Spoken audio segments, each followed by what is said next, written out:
Alors bonjour à toi, chers cyclistes et passionnés de l'entraînement. Aujourd'hui, notre entraîneur en résidence, entraîneur de l'année, Yannick Bédard.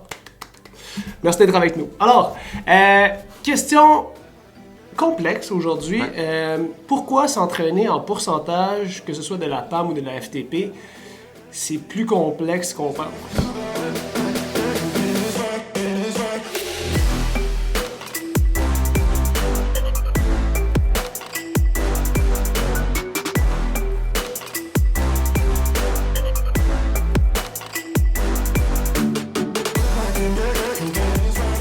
Ouais, mais en fait, beaucoup d'entraînements, de protocoles sur Zwift, etc., on travaille toujours en pourcentage du FTP.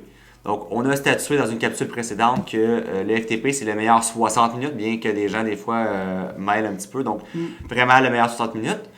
Puis, les entraînements sont prescrits en fonction du pourcentage de cette valeur-là. Ce qu'il faut faire attention, c'est que, par exemple, même si deux personnes ont le même FTP, donc le même meilleur 60 minutes, ça se peut que les autres valeurs ne soient pas à des pourcentages similaires. Si, par exemple, on parle de la PAM, ça peut varier peut-être entre 120 et 135% du FTP. Donc, il y a une grande différence parce que si on travaille, par exemple, à 120% du FTP, mais la personne qui travaille à son meilleur 6 minutes ou son meilleur 10 minutes va avoir vraiment une différence marquée dans la difficulté d'entraînement parce qu'il va travailler à un plus haut pourcentage de sa meilleure valeur, en fait. D'où peut-être ta préférence à toi de donner un entraînement en fonction de chacun des points sur la courbe de, mettons, on va s'entraîner à ton meilleur 6 minutes, on va t'entraîner à ton meilleur 10 minutes. Puis c'est peut-être important pour les gens de comprendre justement cette espèce de littératie-là par rapport à qu'est-ce que je vaux sur chaque point sur la courbe puis qu'est-ce que je dois améliorer, là, tu sais, dépendant de... Exact. Donc, selon ma philosophie, je pense que c'est vraiment intéressant d'avoir un profil complet et de savoir c'est quoi les valeurs maximales sur chacune des intensités.